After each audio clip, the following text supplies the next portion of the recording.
See, in a lot of ways, what the shepherds do is they become the first evangelists. They don't keep it to themselves, this encounter they've had. They go and they tell people what they'd heard and what they'd seen. They spread the word concerning this miracle.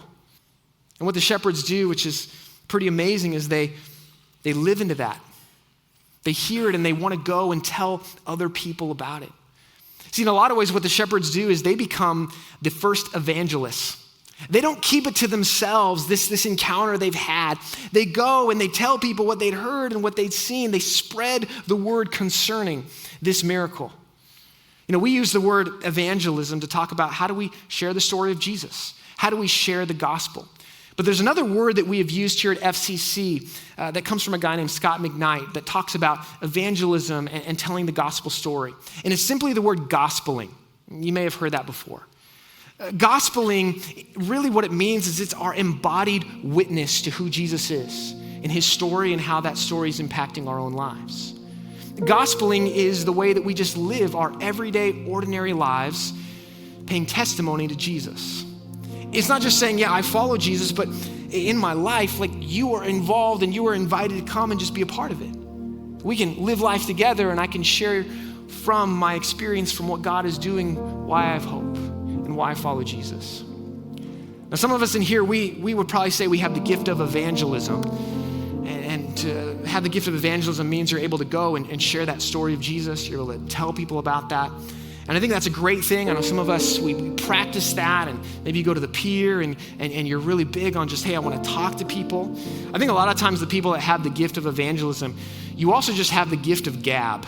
And you're able to talk to people, and I think maybe sometimes you just talk so much that you wear them down, and they're like, fine, I'll accept Jesus, it's good. Like, just, can I get out of the conversation? Like, if that's your gift, that's an incredible thing. The church needs evangelists to go and share, and I think there's always tasteful ways to do that and unsavory ways to do that. Never been a big fan of signs or loud, angry messages.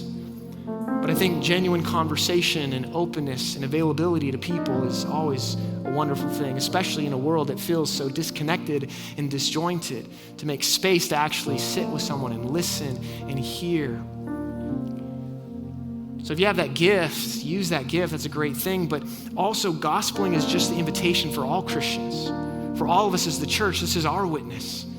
When we gather, how we share about the good news of Jesus, the story of his life, his death, his resurrection, how that is impacting us in this very moment and how it's changing things. We invite people to see that.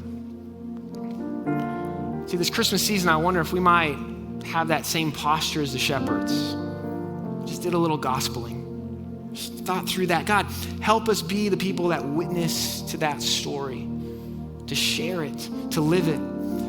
I used to recite this quote all the time when it came to gospeling. And the quote is, share the gospel at all times, and when necessary, use words.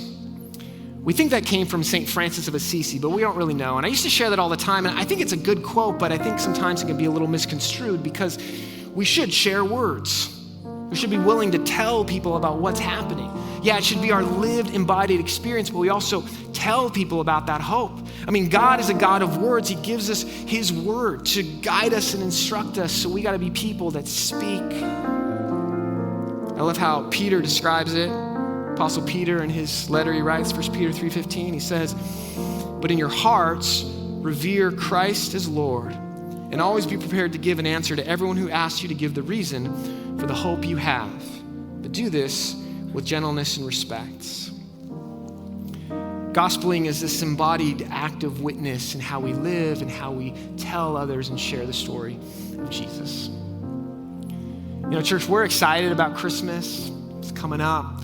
We got these Christmas Eve services, and hope that you'll join us for that. And we know that during the season of Christmas, it's one of two times that a lot of people will still come to church.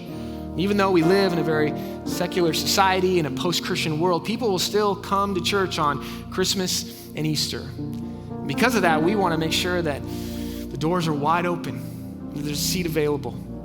You know, and our heart and dream would be that we could fill all of these seats for Christmas Eve. The people in our community would be able to come here and hear this good news message. But I want to make this clear. We're not hoping just to draw a crowd.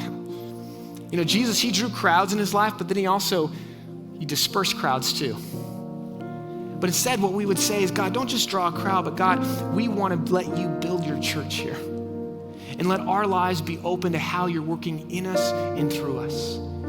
The gospeling story of saying, Jesus, you are the good news. That's for all of us.